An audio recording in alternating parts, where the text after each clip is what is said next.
Voici donc la correction de la séance 7 sur les documents 10 et 11 de la page 282. D'abord, le document 10. Je vous avais demandé de répondre aux questions 5, 6 et 7. Comment le magazine Géo-Ado choisit-il de présenter l'information pour ses lecteurs dans cette page? Dans cette page, on voit clairement deux parties. Il y a d'abord effectivement la photographie qui attire l'œil, elle est colorée, elle prend la moitié de la page. Et l'autre moitié est ce qu'on appelle un témoignage. Un témoignage, c'est comme une interview, mais on n'a pas les questions. Et cela permet d'avoir un accès à la parole directe de celui qui est le témoin. Ici, Hermon, 14 ans, érythréen. L'Érythrée est un petit de l'Est vers l'Éthiopie. Et on voit 4 parties de son témoignage à chaque fois, entre guillemets. C'est pour ça que je vous ai dit que cela donne un aspect intéressant, comme si on entendait vraiment le garçon nous parler sans entendre les questions de l'intervieweur. Comme ça, on est plus concentré sur ce qui est répondu. Question 6. Imaginez et rédigez les questions auxquelles le jeune homme répond. Donc, voilà ce que l'on peut imaginer pour les différentes questions que vous avez lues. La première, je suis venu seul, j'ai quitté toute ma famille, etc. pourrait répondre à la question du journaliste, dans quelles conditions es-tu venu ici? Le second témoignage, je n'avais pas d'autre choix que de partir, pourrait répondre à la question, est-ce un voyage difficile pour un adolescent? Et vous avez vu qu'effectivement, ça l'était particulièrement. Je suis passé par la Libye où j'ai été arrêté, battu, emprisonné, pourrait répondre à la question sur le récit du périple. Et enfin, je suis content d'être arrivé jusqu'ici, mais mon objectif n'est pas de rester en France, j'espère rejoindre les Pays-Bas pour pouvoir aller à l'école. Donc on voit ici sur la petite carte le trajet. Cela pourrait pour répondre à la question, penses-tu avoir atteint ton but? Enfin, dernière question sur ce document, pourquoi choisir d'interviewer un adolescent dans ce magazine et pour ce sujet? Donc ce magazine, comme vous l'avez vu, s'appelle Géo-Ado. Il est pour les adolescents, pour les adolescents de votre âge. Hermon a 14 ans. Donc vous pouvez vous sentir concerné et vous identifier à ce garçon. Comme dans Titeuf, qui est un garçon de votre âge, auquel on peut s'identifier et qui, par son illustrateur, vivait les péripéties d'un migrant. Donc là, c'est pareil, on veut sensibiliser des enfants de votre âge en racontant ce qui peut arriver à d'autres enfants qui viennent d'un autre continent et qui vivent des choses qui, heureusement, sont très loin de vous, alors qu'ils ont exactement le même âge. Après donc les questions sur ce document, on va passer au document suivant, le document 10. Et la question 8. Le titre du document est-il informatif ou incitatif? Expliquez l'expression « école de l'exil ». Les enfants de migrants à l'école de l'exil. C'est ce qu'on appelle un titre incitatif. Inciter, c'est donner envie de lire.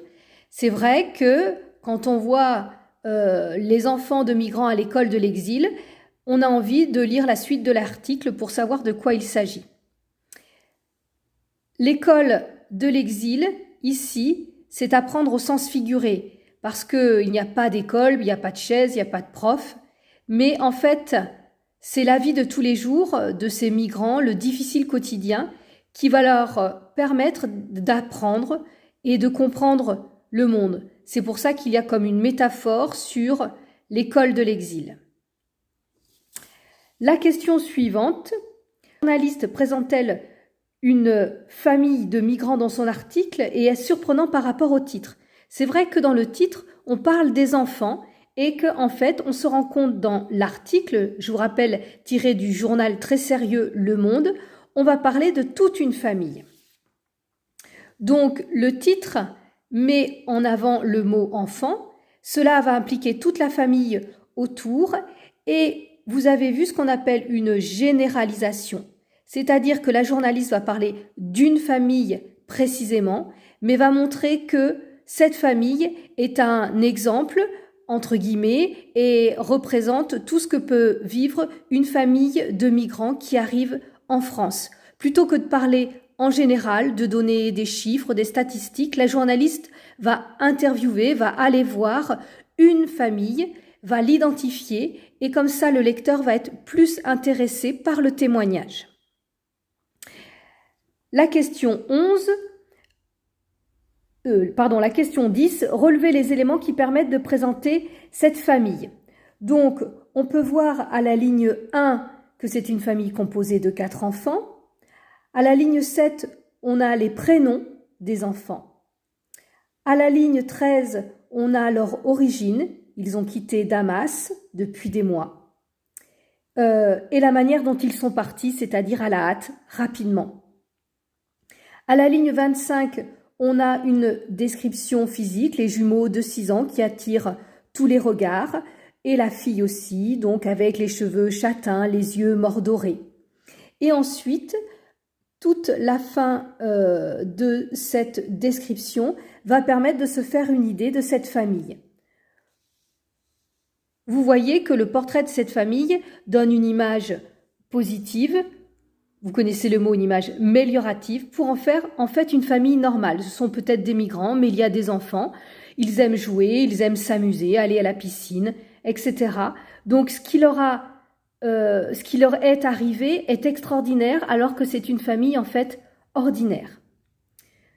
Dans cet article, et cela reprend la question 11, vous avez vu qu'il y avait des citations, entre guillemets. On entend donc les personnes, les enfants parler. Pourquoi la journaliste a-t-elle utilisé des citations? C'est pour donner du réalisme, de la crédibilité, pour que le lecteur croie à ce témoignage et pour montrer aussi le sérieux de son travail. La journaliste n'invente pas, elle est allée interviewer, voir de près cette famille afin d'en porter le témoignage dans un journal. Donc, dans cette séance, vous avez vu que par des articles soit tirés de journaux pour les adultes, on va dire, ou des journaux pour les ados, le fait d'aller voir les gens, de les faire parler, permet de donner des informations aux lecteurs sur une question de société. La presse est là pour montrer des choses et faire comprendre pour que chacun après puisse se faire son idée. Voilà, à bientôt!